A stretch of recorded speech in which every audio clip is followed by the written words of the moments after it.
여러분 안녕하십니까? 뉴스룸을 시작하겠습니다. 어제 나온 유엔 사무총장의 말처럼 지구가 끓고 있는 듯한 무더운 하루였습니다. 퍼붓던 비가 그치고 달갑지 않은 폭염이 찾아오면서 그동안 겪어보지 못한 여름이 될 거란 전망이 피부로 느껴지고 있는데요. 현재 바깥 상황은 어떤지 현장 연결해 알아보겠습니다. 윤정주 기자, 낮보다는 조금 낫겠지만 지금 바깥 상황 어느 정도입니까? 네, 제가 오늘 낮부터 서울 곳곳을 돌아다녀 봤습니다. 저녁 6시가 조금 넘었지만 지금도 한낮처럼 덥습니다. 햇볕이 여전히 뜨거운 데다가 습도가 워낙 높아서 가만히 있어도 땀이 줄줄 흐를 정도입니다. 지금 기온을 보면 32도를 기록하고 있고 습도도 59%입니다. 오늘 서울은 공식적으로 33.3도를 기록했고요. 전국에선 경북 경산이 38.1도를 기록해서 가장 높았습니다. 물론 체감온도는 이것보다 훨씬 높았습니다. 시민들도 무척 힘들어했는데요. 제가 직접 만나봤습니다. 쉴 새 없이 부채질을 합니다. 선풍기도 대봅니다. 물가에 발을 담가봅니다. 그래도 열기는 식지 않습니다. 근데 물 한 통 갖고 안 돼. 계속 몇 통씩 먹어가면서 지금. 습도도 높아 숨이 막힙니다. 습도도 너무 높고 엄청나게 덥습니다, 진짜. 오늘 얼마나 더워요? 많이. 시민들은 붓볕더위를 실감했습니다. 짧게 입었는데도 땀이 계속 나는 것 같아요. 그냥 찜질방을 걸어 다니는 기분이에요. 사람뿐만이 아닙니다. 더위 빼려고 하는 거거든요. 불가마가 따로 없습니다, 지금. 운동장에 대형 미끄럼틀과 풀장이 생겼습니다. 절절 끓는 더위에 초등학교는 수영장이 됐습니다. 시민들은 오늘 하루 내내 숨막히는 더위를 겪어야 했습니다. 올해 많이 더울 거라고는 했지만 벌써부터 너무 더운 거 아닙니까? 맞습니다. 그동안 가장 더웠던 때가 2018년이었습니다. 6월부터 8월 사이 여름 평균 기온을 보면 25.3도였습니다. 올해는 아직 7월이 며칠 남았는데도 25.1도를 기록해 역대 세 번째 수치입니다. 어쨌든 계속해서 더위가 이어지는 거죠? 네, 당분간 낮에는 폭염이, 밤에는 열대야가 계속돼 하루 종일 절절 끓는 날씨가 될 걸로 예상됩니다. 지난 26일, 27일 이틀 동안에만 온열 질환자 108명이 나왔는데요. 당분간 야외 활동은 가급적 하지 않는 게 좋습니다. 지금까지 광화문에서 JTBC 윤정주입니다. 미국도 전례 없는 폭염과 씨름하고 있습니다. 특히 너무 더운 바깥 날씨 때문에 경제 활동 자체를 줄이는 시민들이 많아져 경제 성장률까지 끌어내릴 거라는 우려가 나오고 있습니다. 로스앤젤레스 홍지은 특파원입니다. 애리조나주 피닉스 검시소에 이동식 영안실이 들어섰습니다. 40도가 넘는 폭염에 사상자가 속출하면서 기존의 영안실이 이미 포화 상태이기 때문입니다. 지금 이어지고 있는 이런 미국의 살인적인 폭염이 막대한 경제적 피해로 이어진다는 전망이 나왔습니다. Experts say extreme heat is already costing America $100 billion a year. 월스트리트 저널은 한 리서치 업체를 인용해 폭염이 이어진다면 미 텍사스주의 경제 성장률이 0.47% 감소할 것이라고 보도했습니다. 우리 돈으로 따지면 12조 원이 넘습니다. 극심한 더위로 야외 활동이 줄어 경제 활동 자체가 위축되기 때문입니다. Recovering when I get home, staying in the air conditioning, not going out too much during the day. 텍사스에선 실제 지난 한 달 동안 관광객도 줄었고 술집과 식당 손님도 예년보다 10% 감소했습니다. 폭염에 직격탄을 맞는 농업과 건설업도 위태롭습니다. I have a prayer that I hope is answered that our fruit that is still green and pink can actually weather the heat storm. 폭염으로 화재가 이어지고 있는 그리스 등 전 세계 곳곳이 폭염으로 끓고 있는 상황. 최근 국제신용평가사 무디스는 폭염이 세계 국내 총생산을 2100년까지 17% 넘게 줄일 수 있다는 암울한 전망을 내놓기도 했습니다. 로스앤젤레스에서 JTBC 홍지은입니다. 무더운 날씨에도 불구하고 오늘도 서울 광화문에는 수만 명의 교사들이 모였습니다. 검은 옷을 입고 서희초 교사 사건의 진실 규명과 교권 회복을 위한 대책을 위해 목소리를 높였습니다. 박지영 기자입니다. 교사들이 광화문 거리에 앉았습니다. 차도는 물론 사람들이 다니는 길까지 가득 채웠습니다. 모두 검은 옷을 입고 있습니다. 피켓도 들었습니다.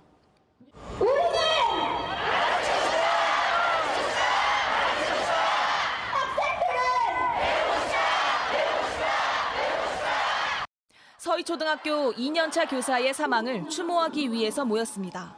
신규 선생님이 이렇게 된 일에 대해서 지켜주지 못했다는 그런 죄송한 마음에 이번 기회에 이런 일을 좀 끊어내고 싶은. 현장 교권 침해 실태부터 고발했습니다. 많이 서운하다라는 민원에 상처받고 그래도 여전히 대우가 좋아서 할만하니까 하고 있는 거 아니냐. 구체적인 대책도 요구했습니다. 현재 쏟아져 나오고 있는 참담한 교권 침해 사례는 교육의 본질을 흐리는 여러 법들과 실효성 없는 대책들에서 나온 것입니다. 지난 주말에 이어 두 번째 집회입니다. 참석 인원도 주최 측 추산 5천 명에서 3만 명으로 크게 늘었습니다. 서울시 교육청에 따르면 교사가 학부모와 분쟁이 생겼을 때 교육청에 지원을 요청하는 건수는 2년 사이 5배나 늘었습니다. 교사들은 교권 보호를 위해선 선생님들에게 소명 기회를 주는 방향으로 아동학대 처벌법을 개정해야 한다고 주장했습니다. JTBC 박지영입니다. 교사들이 이렇게 거리에 나서 교권을 보호해달라고 외치는 건 이런 현실 때문이 아닐까 싶습니다. 지난달 말 부산의 한 중학교에서 수업 시간에 학생이 교사를 폭행해 결국 해당 교사는 학생을 고소했습니다. 논란의 학생은 이전에도 다른 교사들에게 폭언을 했던 것으로 알려지고 있습니다. 황예린 기자가 취재했습니다. 부산 북구에 있는 한 중학교입니다. 지난달 29일 2학년 남학생이 40대 남성 교사를 때렸습니다. 먼저 체육 시간인데 교복을 입고 와 따로 대기하라고 하자 공을 집어던졌습니다. 이후 교사가 교무실로 데려가 말을 하는 사이 주먹을 휘둘렀습니다. 몸을 치고 막 이게 막 팔로 휘두르고 하면 주먹을 쥐고 휘두르니까 거기에 이제 선생님들이 제지하다가 맞아. 또 다른 선생님도 한 분도 맞고. 학교 측은 해당 학생이 1학기 내내 이 교사를 포함해 다른 교사들에게도 욕을 한 사실을 확인했습니다. 먼저 이 건으로 교권보호위원회를 열었습니다. 그리고 지난 20일 폭력 사건에 대해서 다시 한번 회의를 열었습니다. 그리고 최고수의 징계인 강제 전학 조치를 내렸습니다. 교사들은 학생이 때려도 방어 차원에서 적극적으로 제지하기가 힘든 현실이라고 토로합니다. 폭행을 당할 때 아이를 말리려다가 아이를 뭐 신체 접촉을 한다든지 손을 잡는다든지 했을 경우에 아이가 그걸 아동학대라고 충분히 교사를 고소할 수 있는 상황이고 실제로도 그런 일이 있었고요. 지난 3월부터 이 학생에게 욕을 듣고 맞기까지 한 교사는 충격을 받고 병가를 냈습니다. 그리고 사흘 전 경찰에 고소장을 냈습니다. JTBC 황예린입니다. 어제 저녁 롯데백화점 잠실점에서 화재 사고가 있었습니다. 불은 20분 만에 꺼지고 인명피해도 없었지만 수십 분 사이 천여 명의 시민들은 큰 혼란을 겪었습니다. 최연수 기자입니다. 갑자기 사람들이 우왕좌왕합니다. 잠시 뒤 사이렌 소리가 납니다. 가까운 출구 쪽으로 사람들이 몰려듭니다. 직원들도 안내합니다. 대피 방송이 나옵니다. 다시 사이렌이 울립니다. 잠시 뒤 닫혀있던 출입구가 열립니다. 어제 저녁 8시쯤 롯데백화점 잠실점 1층 매장에서 불이 났습니다. 정말 유모차고 뭐고 엄마들이 다 들고요. 그러고 뛰어내려갔어요. 애 업고 안고 난리도 아니었어요. 20분 만에 꺼졌지만 연기는 롯데월드까지 퍼졌습니다.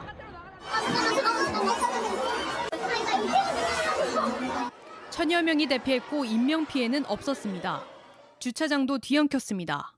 이게 만약에 번져가지고 옆으로 넘어오는 상황이었으면 그 차 버리고 저희는 뛰어야 되는 상황이에요. 롯데 측은 불이 금방 꺼졌지만 소방서와 협의해 대피 방송을 했다며 평소 대피 계획에 따라 안내했다고 밝혔습니다. JTBC 최연수입니다. 현직 판사가 근무 시간에 성매매를 하다 적발된 사실이 뒤늦게 드러났습니다. 해당 판사는 경찰 조사에서 지방법원에서 근무하다 출장차 서울에 올라온 사이 성매매를 했다고 진술했습니다. 조혜연 기자입니다. 현직 판사가 성매매로 적발된 건 지난달 22일 오후입니다. 경찰은 성매매가 있다는 첩보를 입수하고 잠복에 들어갔습니다. 한 남성이 여성과 호텔로 들어가는 걸 지켜봤습니다. 얼마 뒤 남성이 호텔을 빠져나가고 경찰은 여성을 붙잡았습니다.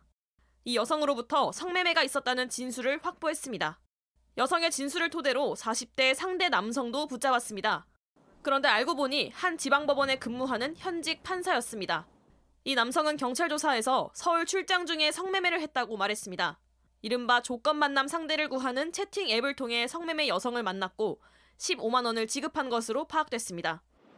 지난 2016년에도 의정부지방법원에 근무하는 판사가 성매매로 적발돼 감봉 3개월의 징계를 받은 바 있습니다. 판사의 신분은 헌법으로 보장됩니다. 탄핵이 되거나 금고 이상의 실형을 받지 않으면 파면할 수 없습니다. 징계 사유가 있을 땐 스스로 퇴직할 수도 없지만 징계를 받은 뒤 판사 옷은 벗어도 변호사로는 계속 활동할 수 있습니다. 법원 행정처는 사실관계를 파악한 뒤 법관 징계법에 따라 엄정하게 처리할 것이라고 밝혔습니다. 해당 판사의 징계 결과는 정해지는 대로 관보에 올라옵니다. JTBC 조혜연입니다. 북한이 임진간 상류의 환강댐을 무단으로 방류한 정황이 포착됐습니다. 환강댐에서 예고 없이 방류를 하면 하류에는 우리 땅이 수몰되거나 인명피해가 날 수도 있어 정부가 여러 차례 미리 알려달라고 요청해온 건데 여전히 북측은 응답하지 않고 있습니다. 백민경 기자입니다. 자유아시아 방송은 오늘 미국 상업위성업체 플래닛랩스를 인용해 지난 20일과 24일, 27일 3일간 북한이 환강댐 수문을 열고 방류하는 모습을 확인했다고 보도했습니다. 위성으로 찍은 사진에서 댐에서 쏟아져 나온 물로 생긴 물거품이 포착된 겁니다. 임진강 본류에 위치한 북한 환강댐의 수문이 열리면 경기도 연천의 군남댐과 필승교 수위가 8시간 남짓이면 바로 올라갑니다. 저수량도 군남댐의 5배에 달합니다. 북한이 예고 없이 환강댐을 방류하면서 지난 2009년엔 우리 국민 6명이, 2012년엔 2명이 숨지는 사고가 일어났습니다. 올해도 통일부는 지난달 30일부터 북측의 환강댐 방류 시 미리 알려달라고 요청해왔습니다. 댐 방류 시 우리 측에 미리 통보해 줄 것을 공식 요청한 바 있습니다. 피해가 발생하지 않도록 북측이 성의 있는 조치를 취해 줄 것을 다시 한번 이 자리를 빌어 촉구하는 바입니다. 하지만 북측은 어떤 응답도 하지 않고 있습니다. 통일부는 아직까진 필승교의 수위가 높지 않아 별다른 피해는 없었다고 밝혔습니다. JTBC 백민경입니다. 윤석열 대통령이 다음 달 18일 미국에서 열리는 한미일 3국 정상회의에 참석합니다. 세 나라 정상이 국제회의가 아닌 자리에서 따로 만나는 건 이번이 처음으로 미국 대통령 별장인 캠프 데이비드에서 1박 2일 동안 진행될 예정입니다. 대통령실은 핵심 가치를 공유하는 세 나라 간 협력을 새로운 수준으로 발전시켜 나갈 수 있는 중요한 전기가 될 것이라고 밝혔습니다. 이번 주부터 전세금 내줄 돈이 부족한 집주인들은 보증금 반환 대출을 받을 수 있게 됐습니다. 세입자의 보증금을 지켜주기 위해 금융당국이 대출 규제를 풀어준 건데요. 하지만 집이 여러 채인 집부자까지 혜택을 받는 건 문제라는 지적도 나옵니다. 오원석 기자가 취재했습니다. 60대 김모 씨는 2년 전 경기도 남양주의 아파트를 전세보증금 5억 8천만 원에 세놓았습니다. 그때 당시 집값이 오를 대로 올랐기 때문에 전세금도 집값에 대비해서 전세금이 나오는 거잖아. 그런데 2년 새 전세값이 크게 떨어지면서 이번에 새로 들어올 세입자와는 4억 원에 계약했습니다. 하지만 떨어진 전세금을 충당할 정도의 현금은 없었습니다. 그러니까 1억 8천을 앞이 캄캄하더라고. 1금융권 은행권에 가니까 DSR이 걸려서 안 된대. 날짜는 돌아오고 난리가 난 거지. 결국 김 씨는 이금융권인 보험사에서 높은 이자로 돈을 빌려 전세금을 내줬습니다. 이렇게 이금융권 대출이라도 받으면 다행이지만 그마저도 요건이 안 돼서 세입자에게 보증금을 제때 줄 수 없다고 통보하는 집주인이 적지 않습니다. 이러자 금융당국은 앞으로 1년 동안 대출 규제를 풀어서 집주인이 전세금 하락분만큼 은행에서 빌릴 수 있도록 했습니다. 다만 다음 세입자를 구하지 못할 경우엔 1년 안에 구한다는 조건으로 이전 세입자의 보증금만큼 빌려줍니다. 세입자를 구하지 않고 본인이 전세 놨던 집에 들어가 살아도 대출을 받아 이전 세입자의 보증금을 돌려줄 수 있습니다. 하지만 다주택자에 과도한 혜택을 주는 게 아니냐는 지적도 있습니다. 집이 몇 채인지 관계없이 대출해주기 때문입니다. 다주택자 같은 경우에는 본인들이 빨리 감당해야 되거든요. 주택을 일정 부분 빨리 정리해 나간다든지 정부가 인위적으로 개입해서 가격을 자꾸 떠받치는 그런 역할을 하거든요. 또 가뜩이나 위험 수위인 가계부채를 더 늘릴 거란 우려도 나옵니다. JTBC 오원석입니다. 정당 현수막이 무제한으로 허용되면서 요즘 거리에서 이런 현수막 정말 많이 보입니다. 불편하고 위험하다는 비판까지 나오는데 정작 법을 정비하겠다던 국회는 손을 놓고 있습니다. 류정화 기자가 보도합니다. 전신주 사이마다 현수막이 빼곡합니다. 시야를 가릴 정도로 낮게 걸린 곳도 있습니다. 불편을 호소하는 민원이 끊이지 않으면서 인천시는 이달부터 자체 조례를 제정해 철거에 나섰습니다. 선거구별 4곳 이내 지정 게시대에만 설치하고 혐오와 비방 내용이 없어야 한다는 규정도 뒀습니다. 오가는 사람들이 많은 사거리에는 이렇게 어김없이 정치 현수막이 걸려 있습니다. 지정 게시대가 아니기 때문에 곧 철거될 예정입니다. 시민들은 현수막 철거를 환영합니다. 지저분하게 많이 붙어 있고 다 자기 당만 옳다고 억지 쓰는 소리 같은 것도 있고 그래서 그런 게 조금 불편하더라고요. 전국 시도지사들도 정당 현수막만 무제한 허용돼선 안 된다는 결의안을 채택했습니다. 다만 행정안전부는 상위법에 근거가 없는 시 자체 철거 조례는 위법이라며 대법원에 제소한 상태입니다. 법이 개정되기 전까지는 정당하고 지자체에서 적극적인 협조가 필요하겠고요. 보다 실효적으로 정당 현수막을 관리하기 위해서는 5개 광고물법이 국회에서 조속히 개정될 필요가 있습니다. 무질서한 현수막을 앞다투어 정비하겠다던 국회는 감감무소식입니다. 지난 5월 상임위 회의 때 현수막 개수 규제가 정당 활동의 자유를 제한하는 측면이 있다는 검토 의견이 나온 뒤에는 논의가 멈춘 상태입니다. 총선을 앞두고 정당 현수막은 더 늘어날 것으로 보이는데 국회가 스스로 자정 규정을 마련할지 주목됩니다. JTBC 유정화입니다.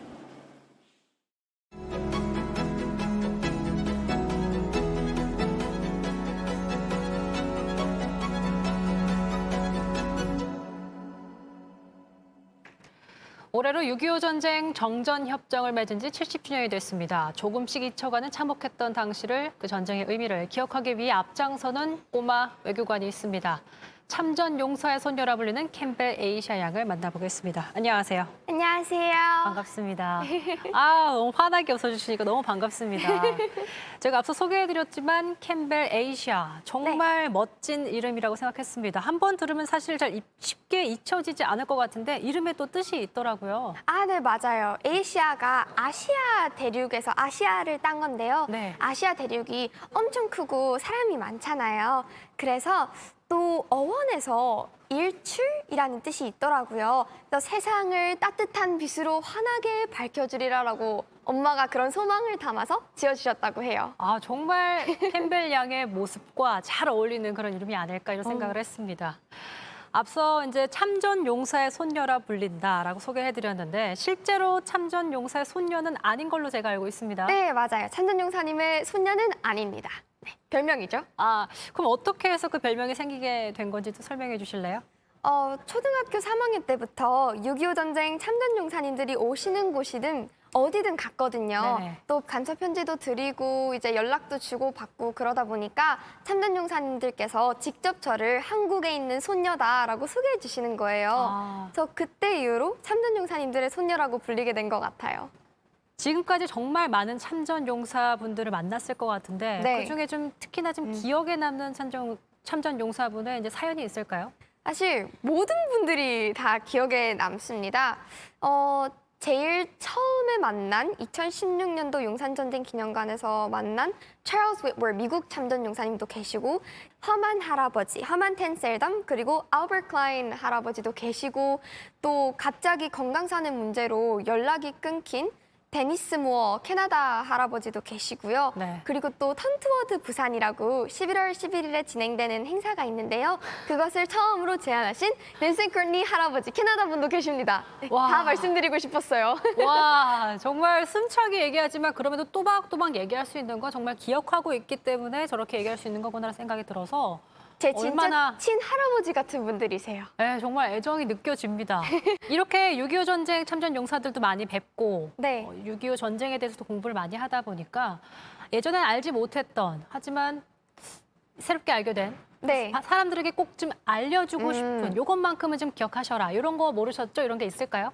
많은 경험을 통해서 알게 된 것은 이 6.25 전쟁 참전용사님들은 알지도 못하는 나라에 와서 다른 사람의 가족도 아닌 그냥 다른 사람의 자유와 평화를 지켜주기 위해서 목숨을 바쳐 싸우신 분들이잖아요. 네. 근데 그분들도 모두 누군가의 오빠, 아들, 자식이잖아요. 그래서 그 점을 꼭 기억하고 그냥 역사 속의 인물이 아닌 그분도 누군가의 자식이었다라는 그 사실을 꼭 기억했으면 좋겠고 또 조금의 시간을 내셔서 한 분의 이야기라도 꼭 그런 배워갔으면 좋겠습니다.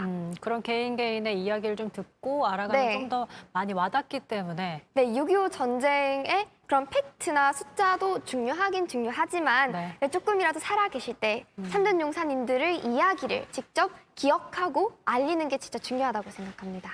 그렇군요. 부산 토박이라고 알고 있습니다. 네. 갑자기 궁금해지는 게 네. 에이샤 양은 국제시장이라는 영화를 본 적이 있습니까? 네. 네, 본 적 있어요. 그 흥남철수 작전. 맞습니다. 네. 맞습니다. 그 영화를 볼 때 조금 더 많이 와닿고 이러셨겠구나 저러셨겠구나 이런 생각들이 좀 났을 것 같아서 여쭤봤습니다. 네, 그때 사실 되게 신기한 점은 흥남철수 작전 이제 그 십 빅토리아호에서 김치 1, 2, 3, 4, 5가 태어났었어요. 태어난 아기를 이제 미군이 김치 1, 2, 3, 4, 5라고 지었는데 그 중에서 제가 두 분을 만나 뵀었어요. 아, 2017년도에. 네. 김치라 불렸던 분들을 이제 만나신 거예요? 네, 제 기억으로는 김치 2, 김치 5였던 걸로 기억합니다. 와. 초등학교 3학년 때 일이라. 모르는 게 없어요. 정말 놀랍습니다. 자, 지난해 프랑스에서 열린 2030 부산 세계 박람회 3차 경쟁 프레젠테이션에서 연사로 또 참여를 해서 활약을 했습니다. 한 인터뷰에서 K 중딩의 힘을 보여주고 오겠다는 마음이었다라고 네. 하는 게 전 굉장히 재밌었습니다. K 중딩의 힘 제대로 보여줬습니까? 네, 지금은 K 고딩이 되었지만 작년에는 K 중딩이었으니까요. 중딩의 위험을 보여주겠다는 마음으로 이제 좀 떨리기도 했지만 그래도 한 분 한 분 저희 부산에 대한 내용을 다 집중하게 만들겠다라는 그런 마인드로 딱 한 분 한 분 다 쳐다보면서 얘기를 했어요. 그래서 저희 할 때 한국 할 때 제일 반응이 좋았던 것 같아요. 자, 얘기를 좀 쭉 들어봤는데 마지막으로 이제 6.25 전쟁 정전 70주년. 네. 사실 멈춰있는 전쟁이다 보니까 의미가 참 있습니다. 전 세계에 있는 참전 용사 분들께 혹은 시청자 여러분들께 당부하고 싶은 얘기가 있다면 뭐가 있을까요? 일단 한번 참전용사님들께 한국 참전용사님들을 위한 한국어 버전과 영어 버전 꼭 말씀드리고 싶었거든요. 이렇게 뉴스에 나오니까. 네. 여러분 덕분에 제가 태어날 수 있었고 자유 속에서 평화를 누리며 살 수 있었습니다. 정전 100주년, 150주년이 되어도 여러분들의 이야기와 희생이 잊혀지지 않도록 최선을 다하겠습니다. Please know that your sacrifices will never be forgotten. And you are the heroes in the hearts of all Korean people. Thank you, and may you always be blessed. 감사합니다. 말씀하신 대로 잊지 않도록 저도 노력하겠습니다. 캠벨 에이샤 양을 만나봤습니다. 인터뷰 고맙습니다. 감사합니다.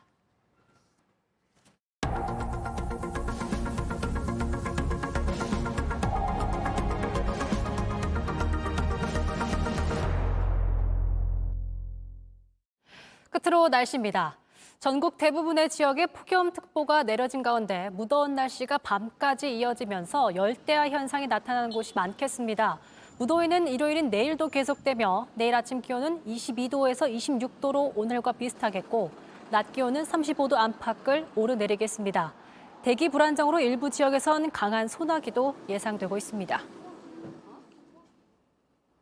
뉴스룸이 준비한 소식은 여기까지입니다. 시청해주신 여러분 고맙습니다.